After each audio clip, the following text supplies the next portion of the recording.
pero ahí estuve, pero doy gracias a Dios de veras por la familia que Él me ha permitido tener y gracias al Señor porque también, aunque yo no esté, pues las actividades continúan y damos gracias a Dios por cada uno de los siervos y siervas que hay en la iglesia. Hoy vamos a empezar un tema.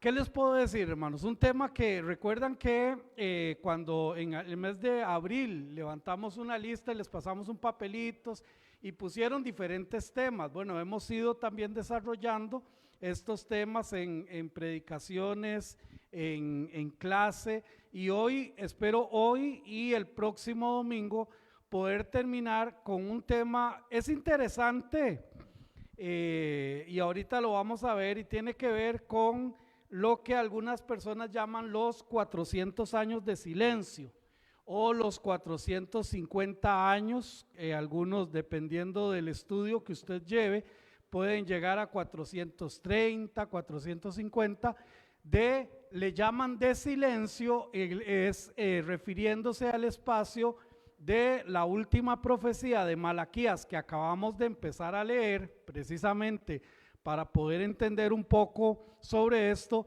y el Nuevo Testamento.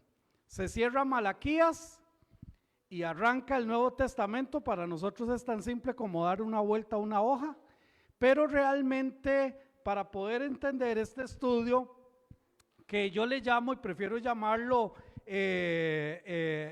intertestamentario, entre los dos testamentos, la verdad es que no es tan escueto como simplemente pasar una hoja de otra.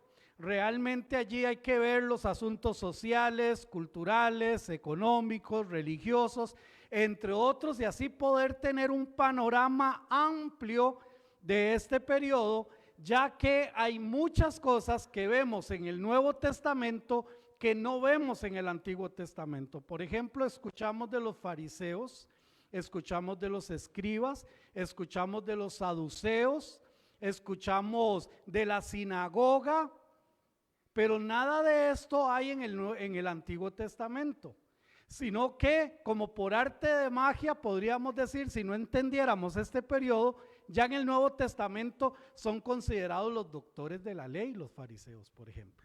Entonces vamos a tratar de estudiar un poco sobre esto para poder entender. Realmente este periodo no era muy interesante y solo algunos que les podríamos llamar ratones de biblioteca, ¿verdad? Se interesaban un poquillo en eso, qué era lo que había pasado durante ese periodo, pero realmente cuando se descubrieron los rollos del Mar Muerto entre el año 1947 y el año 1956, el periodo entre los dos testamentos entonces tuvo una popularidad, hubo algo que llamó la atención, ya que aparecieron estos rollos de los esenios, que ahora vamos a ver también un poquito sobre esto, y entonces como que la gente se empezó a interesar. Ahora yo quiero que no se acostumbren, recuerden que a mí la historia me encanta, pero me encanta más predicar la palabra del Señor, ¿verdad? Entonces no piensen que es que raro el pastor, ahora solo está con esas de estudios no, nada más porque me preguntaron, entonces con todo gusto estamos tratando de responder, pero entonces cuando se da este descubrimiento, esto tuvo ya popularidad. Ahora entonces el estudio del periodo se ha venido convirtiendo en algo importante para el estudio de la palabra de Dios. En otras palabras, este periodo de 400 años no es algo liviano y sin importancia, sino que es interesante poder analizar un poquito. Para poder analizar hay una palabra griega que es la palabra pléramo o pléroma o plétora, que significa tiempo, la consumación o la plenitud del tiempo. Y quiero que vayamos un momentito a Colosenses, porque en Colosenses tiene precisamente esta misma palabra. Y es para poder entender cuando hablamos de esto. En Colosenses capítulo 2, versículo 9, el que lo tenga por favor lo puede leer, solamente levante su mano.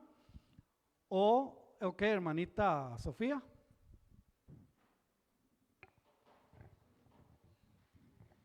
Colosenses 2:9. por favor. Porque en él habita corporalmente toda la plenitud de la deidad. Ok, cuando habla de la plenitud de la palabra precisamente pleroma, que quiere decir todo completo. Entonces, cuando hablamos en el periodo, cuando hablamos en un periodo de pleroma, quiere decir que se consumó completamente todo. Todo lo que tenía que estar, estaba. Todo lo que debía de acomodarse, se acomodó.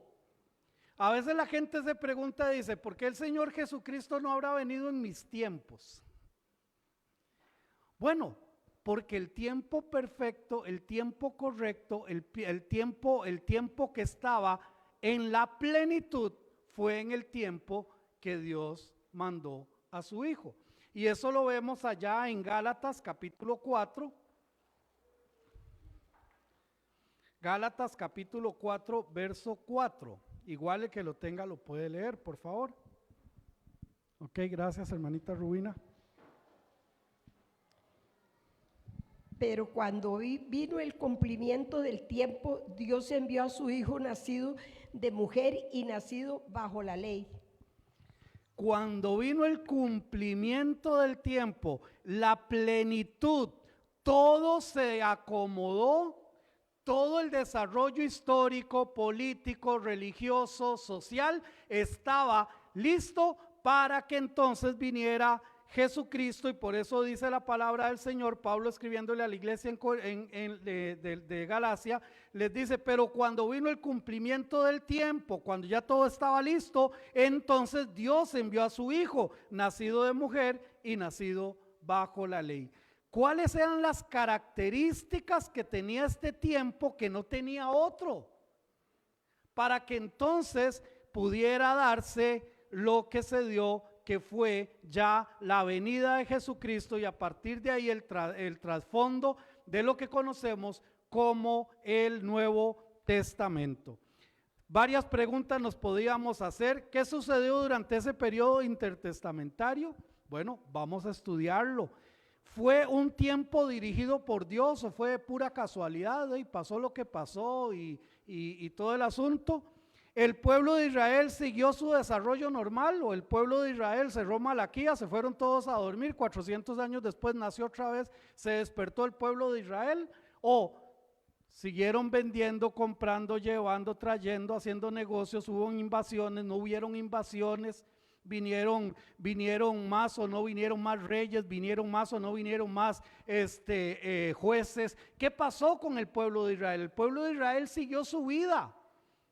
Y entonces hubo el cumplimiento de todo esto para que se diera esto. Entonces el pueblo de Israel siguió su desarrollo normal. ¿Era Dios quien estaba guardando realmente silencio? Como algunos dicen, 400 años de silencio.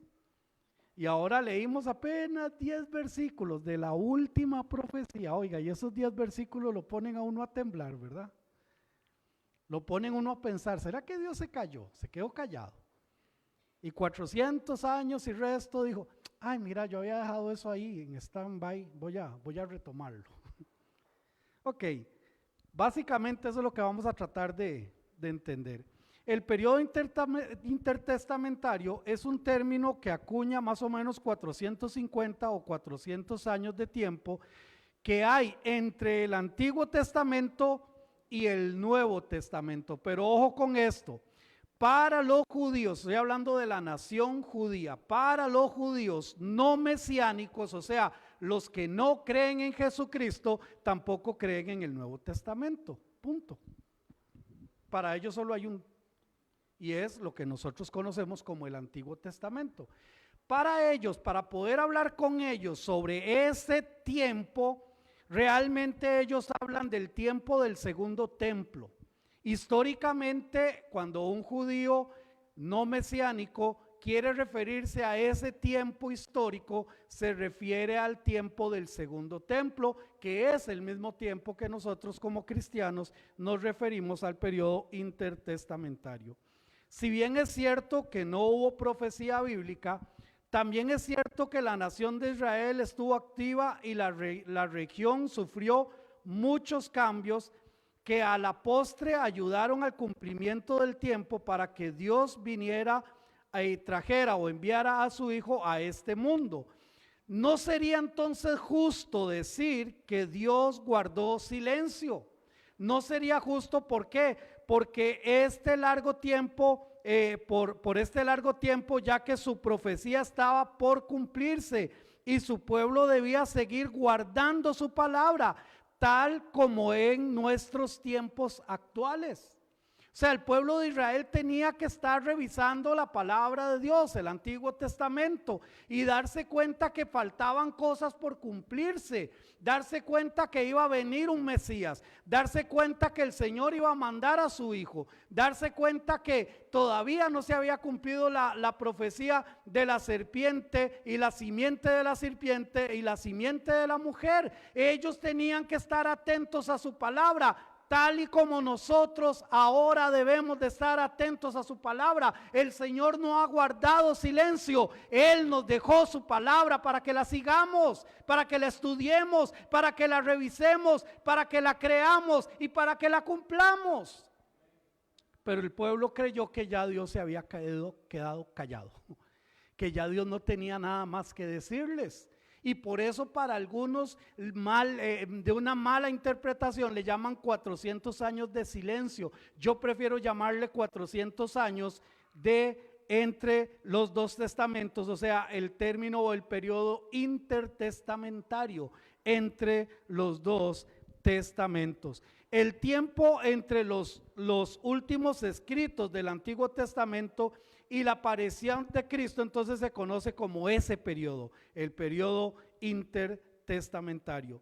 Se expandió desde la época de la profecía de Malaquías, alrededor del año 400 antes de Cristo, hasta la predicción de Juan el Bautista alrededor del año 25 después de Cristo, cuando pasa todo lo que nosotros conocemos como el nacimiento de nuestro Señor Jesucristo y la profecía de Juan el Bautista cuando salió al desierto y a bautizar para arrepentimiento, para volver a venir. Y entonces dice, de aquel que clamaba en el desierto, que preparó el camino, empezó otra vez a meterle a la gente el chip. Suave, nuestro Dios no ha guardado silencio, su obra no ha terminado, va a mandar a su Hijo y estamos en el tiempo para esto, y empieza a llamar a la gente al arrepentimiento. Es lo que nosotros vemos precisamente antes de la venida de Cristo Jesús. Debido a que no hubo palabra profética de Dios durante el periodo Malaquías a Juan, algunos entonces erróneamente se refieren como 400 años de silencio, el cual prefiero llamar como periodo intertestamentario. La situación política, religiosa y social de Israel cambió significativamente durante este periodo. Mucho de lo que sucedió fue predicho precisamente por el profeta Daniel. No nos vamos a meter a leer el profeta Daniel en el capítulo 2, 7, 8 y 11, pero vamos a tratar de desarrollar rápidamente qué fue lo que pasó. En el capítulo 2, el sueño de Nabucodonosor y los imperios. ¿Recuerdan aquel sueño? ¿Verdad? De sus pies, su pecho, su cabeza, cada uno tenía sus propios elementos, y entonces eso tenía que ver con este periodo histórico precisamente. Luego en el capítulo 7 la visión de las 4 bestias, en el capítulo 8 la visión del carnero y del macho cabrío, y el capítulo 11 los reyes del norte y los reyes del sur que iban precisamente a venir y que iban a tener un momento protagónico en la historia de Israel. Recordemos que Daniel recibe todas estas visiones estando de vacaciones en Jamaica. Él estaba en cautiverio. Ellos estaban los 70 años de cautiverio y Daniel recibe estas visiones diciéndole al Señor lo que va a acontecer precisamente en todo ese periodo histórico que venía. Después del periodo del exilio, Israel se convirtió en una comarca o una aldea pequeña más de esta zona. Israel estuvo bajo el control del imperio persa desde el año 532 al año 300 32, y ahí vamos a poner un mapa rápidamente, y hay una flechita, vamos a ver, ok, allá ven Canaán, donde está Celeste, aquí al lado derecho, lado derecho, sí, sí, lado izquierdo, y abajo dice Jerusalén y hay una manchita blanca, ¿lo ven? ¿No lo ven todavía? A ver, de este lado, viniendo del norte hacia el sur, es como un lago, el mar Mediterráneo, Mediterráneo, y ahí dice Jerusalén, y marca una cosita blanca, apenas una manchita blanca, ¿lo notan? ¿Sí lo notan? Eso fue lo que quedó de Jerusalén, ¿lo notaron ustedes allí? ¿Lo tienen? Apenas una manchita. Con esto, ¿qué les quiero decir? Israel se convirtió como en una comarca después del exilio, como un pueblito más dentro de todos los demás pueblos que habían. No lo consideraban como una nación, los que estaban invadiendo, los asirios que estaban gobernando, no lo veían como la nación de Israel, no, lo veían como una provincia, como una comarca, como algo pequeñito que estaba allí. Eso fue lo que quedó después del cautiverio. Recordemos que los asirios se habían llevado al reino del norte, las 10 tribus, y Babilonia se llevó al reino del sur más o menos unos 150 años después, que se llevó al reino del sur, lo que conocemos como Judá. Entonces, cuando ellos regresan a través de Artajerjes, ya le doy la palabra a mi hermana, cuando ellos regresan, y eso usted lo ve, la historia del regreso lo ve en Esdras y lo ve en Nehemías, cuando ellos regresan a un territorio como este, pequeñito. No la gran nación de Israel que gobernó David, no la gran nación de Israel que gobernó Salomón, no, llegan a eso, pequeño como una aldea, como un pueblo más dentro de todo este sector. Sí, mi hermana.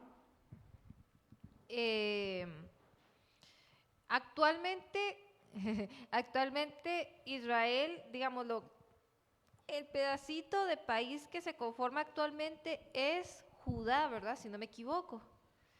Sí. No se sabe qué fue lo que pasó con las 10 tribus. Ajá, con las 10 tribus del norte. Y otra cosa, entonces,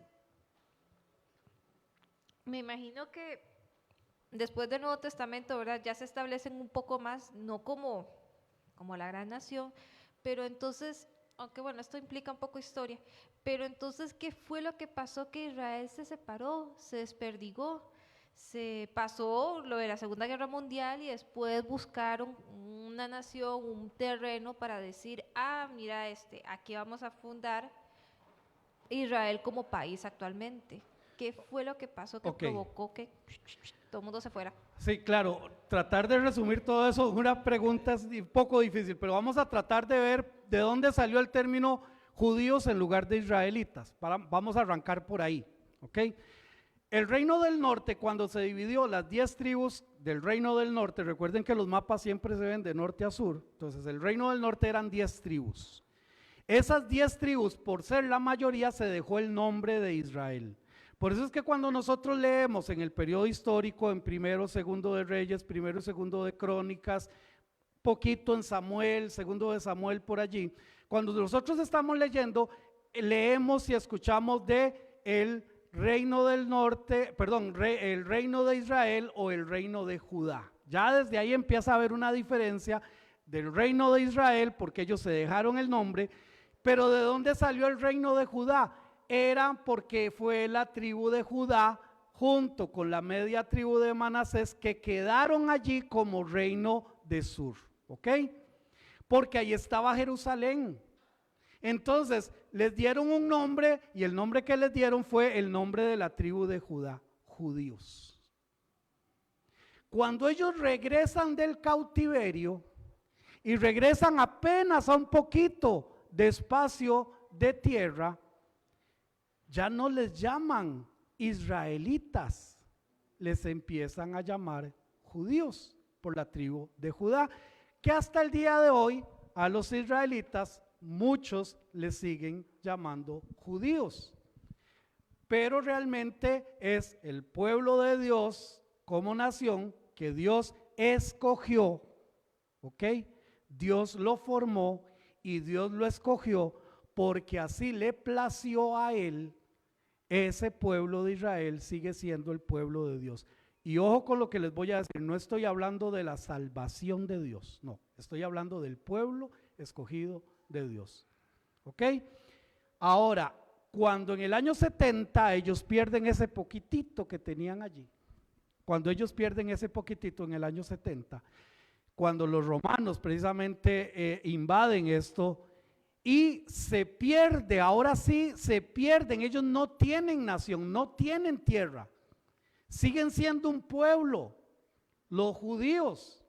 Se sigue la historia del pueblo de Israel, los israelitas, pero no tienen un lugar. Aparte de que ellos, hermanos, y no me quiero meter mucho en esto, pero Israel está en el puro centro de donde están los más grandes enemigos de Israel. Hoy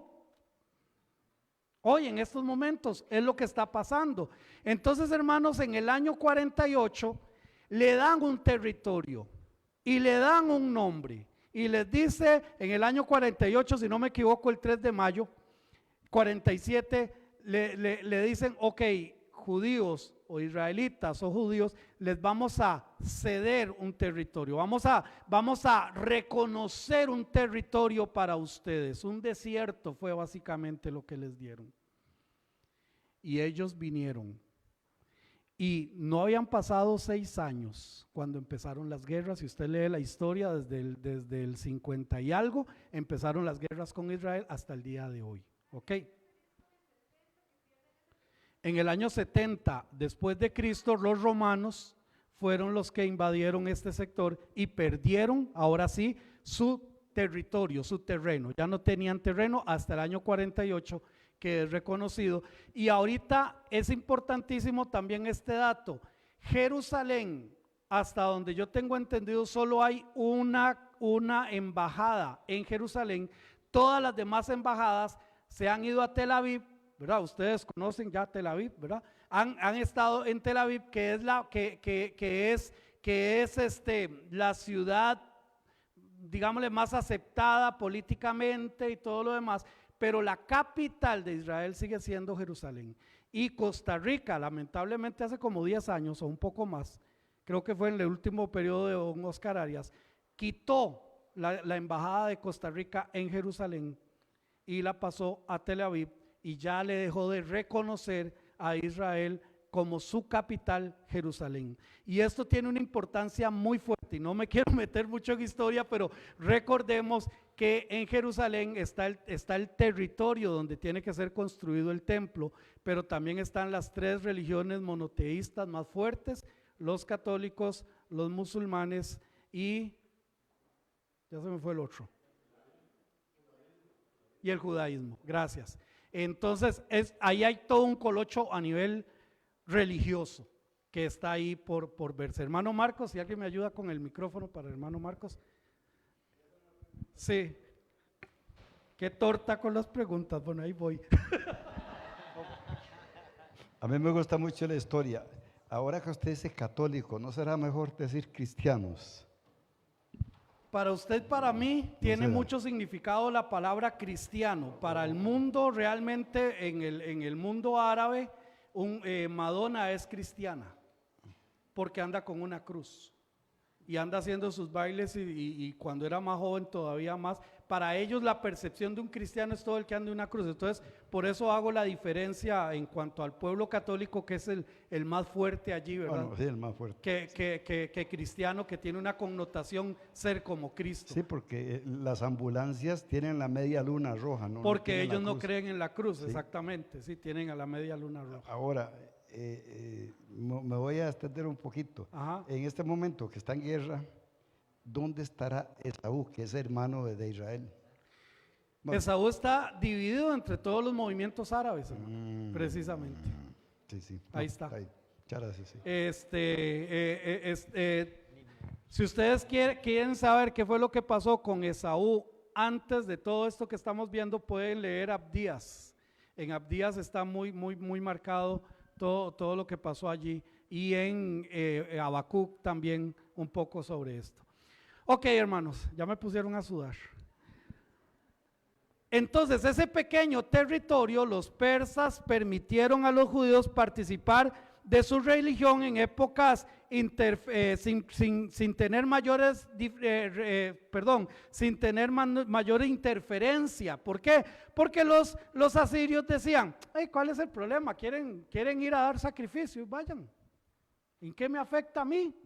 Los voy a mantener contentos, van a estar tranquilos, ellos van a poder tener su religión, sus actos religiosos. Ay, la fiesta de los tabernáculos, quieren todos salir al parque, allí a la plaza y poner una tienda de campaña y pasar toda una semana recordando cuando...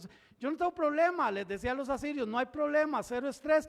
Durante ese tiempo entonces ellos estaban muy bien, porque recordemos que el pueblo de Israel es un pueblo que su religión y su nación están totalmente ligadas.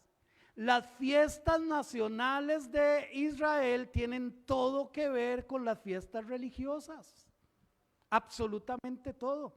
No es como nuestro caso, no, el 15 de septiembre es una fiesta única y exclusivamente cívica. El 12 de octubre, que ya no se celebra el 12, ahí me tienen un enredo a mí, tener que apelar el examen de estudios sociales. Ya no se celebra, pero era un asunto también cívico, el encuentro de las culturas o qué sé yo, pero los asuntos religiosos están totalmente aparte, para ellos no. Cada fiesta tenía que ver con su religión. Entonces, en otras palabras, ellos pudieron desarrollar su religiosidad sin problema mientras estuvieron los asirios, aunque les fue permitido reconstruir y tener adoración, aún les fue permitido reconstruir y tener adoración en el templo. Ahí podríamos leer un par de pasajes, tal vez segundo de Crónicas 36, si alguien lo tiene, por favor. Ok, gracias, hermanita. Segundo de Crónicas 36, versículos 22 y 23. Mas al primer año de Ciro, rey de los persas, para que se cumpliese la palabra de Jehová por boca de Jeremías, Jehová despertó el espíritu de Ciro, rey de los persas, el cual hizo pregonar de palabra y también por escrito, por todo su reino, diciendo: así dice Ciro, rey de los persas: Jehová, el Dios de los cielos, me ha dado todos los reinos de la tierra, y él me ha mandado que le edifique casa en Jerusalén, que está en Judá. Quien haya entre vosotros de todo su pueblo, sea Jehová su Dios con él y suba. Ahí está. Entonces, el rey de Persa dice: no, Dios me ha dado todos los reinos y me ha pedido a mí que edifique casa, y cumplió esto. Por eso es que los judíos no mesiánicos, repito, hablan de este periodo como el periodo del segundo templo. Ok, con esto solamente quiero, y hay otros pasajes, usted puede leer Esdras capítulo 1 del 1 al 14 y Jeremías, tal vez leamos Jeremías 29:10, que es precisamente el cumplimiento de esta palabra. Hermanita Rui, por favor, gracias. Jeremías 29:10 dice: así dice el Señor, cuando a Babilonia se le hayan cumplido los 70 años, y yo los visitaré y haré honor a mi promesa en favor de ustedes, y los haré volver a este lugar. Ok, ahí está el cumplimiento. 70 años iban a estar en cautiverio y se cumplieron esos 70 años, y adivine cómo se dieron cuenta. Porque consultaron la palabra de Dios. Ay, ya estamos cerca, y empezaron a ver precisamente sobre el rey Artajerjes, en Nehemías. Usted empieza a leer cómo estaba el copero del rey, ¿recuerdan? El copero del rey, que era judío, y entonces él no podía estar triste, no, él estaba allí, y el trabajo de él era muy sencillo, era probar la comida del rey, ¿verdad? Qué sencillo. Pero esto era porque si la comida venía envenenada, el primero que moría era él.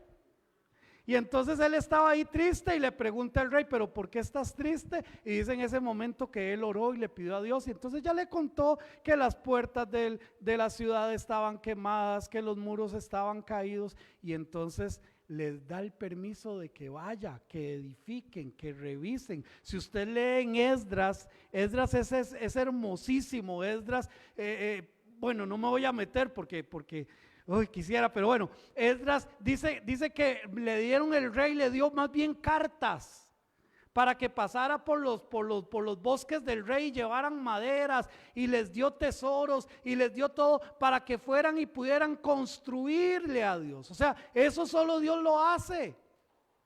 Ellos no eran del ejército, ellos no eran grandes soldados, ellos eran simplemente unos judíos que ya tenían 70 años en cautiverio, y que entonces Dios mueve los corazones para que esto suceda. Entonces sucedió, mis hermanos, y entonces en este periodo incluyó aproximadamente los últimos 10 años de la época del Antiguo Testamento y cerca de los 100 años del periodo intertestamentario. Este tiempo este tiempo es relativa paz, entendiendo que solo la calma antes de la tormenta, porque no llegaron así. Usted no ve así a Israel, usted no ve así a los judíos cuando el Señor viene. No, cuando el Señor viene ellos están oprimidos, ¿recuerdan? Entonces, ¿qué fue lo que pasó? Si ellos estaban tan bien. Antes del periodo intertestamentario, Alejandro Magno derrotó a Darío de Persa, imponiendo el gobierno griego al mundo. Hasta esta historia es fascinante, ya que conquistó a los persas con tan solo 24 años. Y usted lee la historia de Alejandro Magno y es impresionante. Bueno, este periodo histórico tuvo que ver con Alejandro Magno. ¿Por qué? Porque él era un conquistador que entró con todo. Pero aquí viene un asunto también sumamente importante. Alejandro fue un estudiante de Aristóteles y fue bien educado en filosofía y en política griega. Vale la pena apuntar de 3 grandes pensadores y filósofos de esta época que han tenido su influencia hasta nuestros días. Primero, Sócrates. Segundo, Platón, que se le conocía como el académico de Atenas, y Aristóteles. Este hombre tenía un ferviente amor por la unidad científica y filosófica. Entonces, Aristóteles, ojo, otra vez les vuelvo a leer la característica. Este hombre tenía un ferviente amor por la unidad científica y filosófica, y Alejandro Magno era el estudiante más destacado que tenía Aristóteles. El pupilo entonces era él. No podemos ignorar el hecho de que Alejandro Magno era hijo del rey de Macedonia, de Felipe. Qué importante tuvo esa influencia por la unidad filosófica, por la unidad científica, por unir los pensamientos. ¿Qué influencia tuvo? La siguiente: Alejandro entonces ordenó que la cultura griega predominara en cada territorio que conquistaba, y así se convirtió en el padre de la helenización. En otras palabras, que todas las culturas que ellos iban conquistando se hicieran griegos, aceptaran el pensamiento griego, la cultura griega, los dioses griegos. Era esto, ¿por qué? Porque su padre filosófico le dijo: es buena la unidad científica, es buena la unidad de pensamiento. Entonces Alejandro Magno empezó precisamente esto: todos con un mismo idioma, todos con la misma filosofía, todos con las mismas costumbres. Como resultado, el texto sagrado hebreo del Antiguo Testamento fue traducido al griego, convirtiéndose en la traducción conocida como la Septuaginta. Entonces, como Alejandro Magno tenía ese pensamiento, dijo, yo quiero que los libros importantes de cada una de las culturas que vamos nosotros conquistando se traduzcan al griego. Y ya yo les he hablado muchísimo de esta Septuaginta o la versión de los 70. Fue sumamente importante porque ya muchos judíos no tenían mucha relación con su idioma original. Ya no lo escribían, ya no lo hablaban, muchos ya no lo entendían. Entonces, cuando se tradujo el Antiguo Testamento al griego, muchos judíos volvieron a tener contacto directo con el mensaje de Dios en el Antiguo Testamento. Como resultado, entonces pasó esto. La traducción se inició en el siglo III antes de Cristo, hacia el año 250 antes de Cristo, y se concluyó en el siglo II, aproximadamente en el año 150 después de Cristo, se concluyó. ¿Cómo se hizo? Ya lo sabemos, de una forma figurativa. Tomaron 12 eruditos de cada uno de las tribus, por lo tanto eran 72, pero ¿verdad? Se le llama la versión de los 70, y ellos hicieron este trabajo de traducir al griego el texto hebreo. Pero aquí se dio otro problema que voy a mencionar, nada más lo voy a mencionar aquí, más adelante lo vamos a desarrollar, y fue que en el hebreo no hay vocales, sino que todas son consonantes. Y entonces, para poder pasarlo a una lengua griega, tuvieron que empezar a hacer este trabajo. Eso lo realizaron los masoretas, y estos masoretas quiere decir estudiosos, y ahora más adelante en este estudio lo vamos a ver. Ellos colocaron precisamente las vocales al hebreo para poder ser traducido. Por eso es que usted escucha cuando se hace una traducción del Antiguo Testamento que se hacen desde el texto masorético, porque ellos fueron los que pusieron las vocales en el hebreo. Pero más adelante vamos a hablar de esto. La mayor parte de las referencias del Nuevo Testamento a las escrituras del Antiguo Testamento utilizan precisamente el estilo de la Septuaginta. ¿Por qué? Porque era lo que ya ellos habían conocido. Incluso mismo Señor Jesucristo, cuando hace referencia a textos del Antiguo Testamento, utiliza precisamente la Septuaginta. Qué interesante, ¿verdad? Porque era el texto que la gente podía manejar, podía entender, porque ellos estaban siendo helenizados. Un mismo idioma, una misma costumbre, una misma filosofía. ¿Me doy a entender? Entonces, por esto fue sumamente importante para esto. Entonces, mis hermanos, Alejandro permitió la libertad religiosa a los judíos, aunque aún promovía el estilo de vida griego. Sí, él quería que todos aceptaran la cultura griega, pero dijo, yo no me voy a pelear con nadie.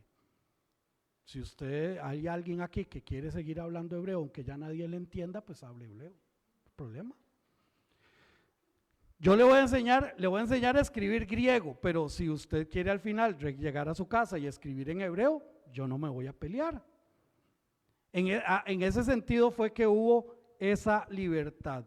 Este no fue un buen giro de los acontecimientos para Israel, pues que la cultura griega era un cúmulo diverso de pensamientos e iban desde politeísmo, humanismo, mundalidad y hasta en muchos casos el ateísmo. ¿Por qué?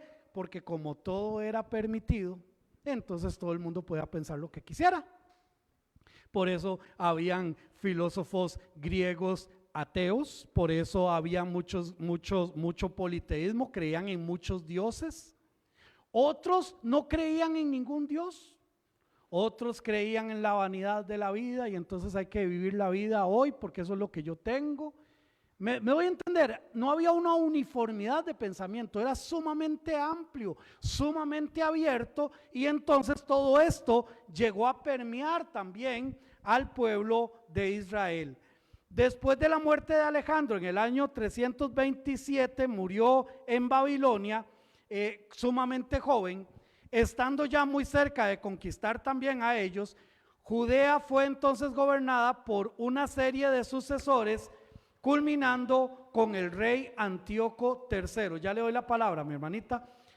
Después de Alejandro Magno hubieron varios movimientos políticos, pero el movimiento que más pegó, por decirlo de alguna manera, fue que todo el territorio que Alejandro Magno ya le doy la palabra, ya había conquistado, se dividió entre los 4 coroneles. Y entonces dijeron: no nos vamos a pelear nosotros, no nos vamos a echar de enemigo el uno al otro, simplemente dividimos todo el sector conquistado y cada quien que haga lo que quiera hacer en ese sector.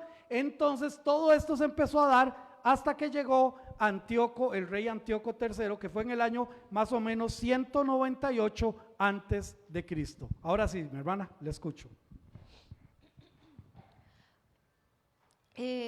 No es cierto que, digamos, también está pasando en la actualidad de que efectivamente hay miles de ideas, y no solamente en un país, sino a nivel mundial. Bueno, pongámosle el ejemplo de Costa Rica. La religión oficial es la católica. Sin embargo, usted puede practicar lo que usted quiera. Usted puede practicar el budismo, usted puede practicar la religión musulmana, usted puede practicar judaísmo si usted quiere, o si usted quiere practicar el creer en Dios, ¿verdad? Obviamente, usted lo puede hacer. Es más, hasta yo siento que hay un montón desgraciadamente, un montón de sectas, un montón de ideologías, pero yo siento que, y también es lo que pretende el enemigo hasta cierta forma, ¿verdad? De confundir a las personas con tantas ideologías y todo, de apartarse de Dios. Pero sí quería hacer ese pequeño comentario de que lo que hizo Alejandro Magno de está bien para no pelearnos, estar en paz y tener distintos pensamientos, se está aplicando actualmente, que como digo, desgraciadamente en la actualidad sí nos afecta, porque inclusive hasta los propios cristianos nos estamos como inclusive desviando también. Sí, en cuanto a esto, la libertad de pensamiento, libertad religiosa que tenemos en Costa Rica y por supuesto en el mundo, esto sigue teniendo su efecto. Muy bien, gracias hermana.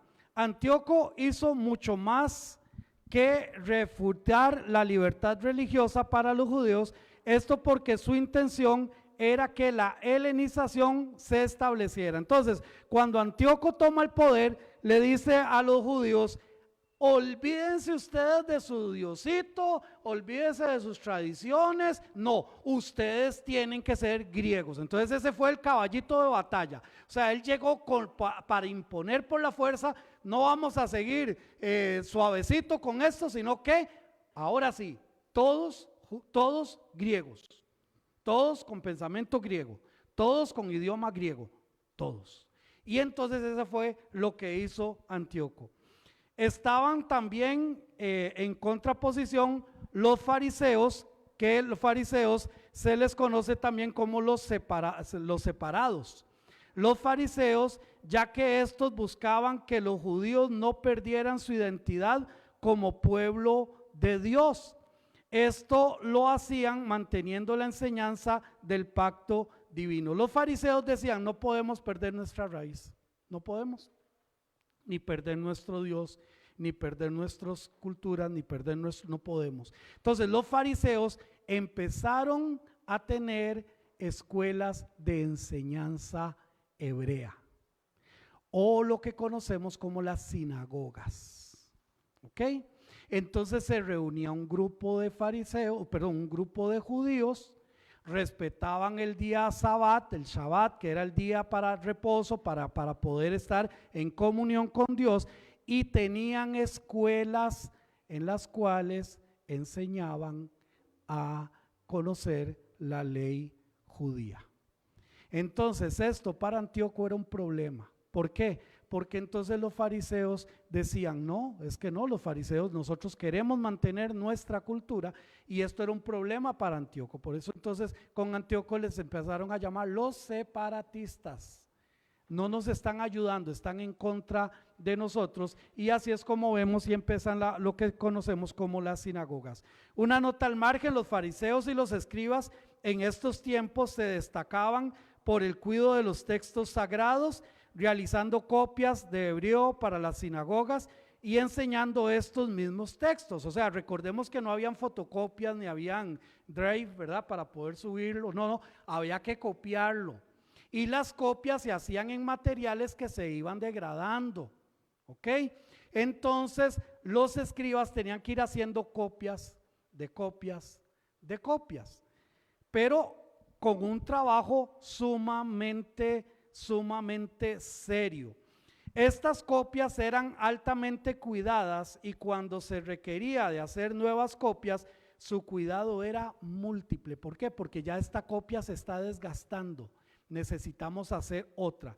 Entre muchas cosas que pasaban, hermanos, muchas, desde el tipo de papel, el tipo de tinta, el tipo de pluma para escribir el nombre de Dios, tenían una pluma específica, pero había una práctica, hermanos, que era casi que infalible y era la siguiente, al punto que una de las precauciones que tomaban era que por lo menos 3 eruditos estaban en el proceso de copiado en estas tareas, que era, uno contaba cada una de las letras antes de hacer la copia, le daban la hoja, ¿verdad? El pergamino y contaban, 78 palabras, por ejemplo.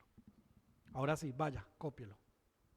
Cuando terminaba de hacer la copia, el segundo, el otro se encargaba de hacer la copia, ¿ok? Ya hizo la copia. Y había un tercero que leía simultáneamente con el primero para así garantizar que la copia fuera definitivamente exacta. Si el primero contó 73 letras y el texto que se copió tenía 68, no se ponían a buscar el error, la desechaban. Iba otra vez. Para que entendamos, hermanos, porque ahora la gente es que el papel aguanta lo que le pongan. No, era un trabajo sumamente serio y sumamente importante. Y quiero decirles de una vez, las copias más recientes que se tienen el día de hoy por hoy, datan del 900 después de Cristo. O sea, usted no va a encontrar nunca el texto que escribió Dios con la mano, la piedra, ni la de Jeremías, ni la de Daniel. No, esas ya son copias de copias, pero a través de un proceso el cual yo no tengo la más mínima duda de que Dios ha venido cuidando su palabra hasta el día de hoy que nosotros la tenemos. Amén. Entonces, ese trabajo era un trabajo sumamente importante y sumamente cuidadoso. ¿Quién me tiene el tiempo? Porque si no, yo aquí sigo porque desayuné bien, entonces hambre no me va a dar. Ok, ya casi viene el segundo. Ok. Volviendo a nuestra historia, Antíoco Epífanes en el año 175 después de Cristo, Epífanes quiere decir manifestación, o sea, Antonio el manifestado. Y esto tenía una connotación de Dios, ¿ok? Esa era la connotación, Antonio el que se ha sido manifestado. Esa era la connotación de la palabra Epífanes. Es Antíoco Epífanes. Este nombre era considerado como un dios mismo, este hombre. Algunos estudiosos de esta época le consideraban loco por su comportamiento. Antíoco Epífanes, entonces ellos le llamaban Antíoco Epímanes. Y Epímanes quiere decir loco. Entonces, en lugar de decirle Antíoco Epífanes, el manifestado, por broma, por chota, le decían Antíoco Epímanes, que quería decir Antíoco el loco. Así le llamaban sus detractores. Para este gobernante estaba prohibido para los judíos celebrar el sábado, hacer la circuncisión y tener las escrituras. Todo esto era considerado un pecado capital para este tiempo. Repito, celebrar Shabbat, que era el día sagrado de los judíos, hacer la circuncisión, que era la señal sagrada para los judíos, y tener las escrituras. Cualquiera que hiciera cualquiera de estas cosas para Antíoco, y le vamos a poner el apodo Epímenes, era necesario que muriera. ¿Qué pasó? Próximo domingo continuamos con esta historia. Que el Señor les continúe bendiciendo, mis hermanos.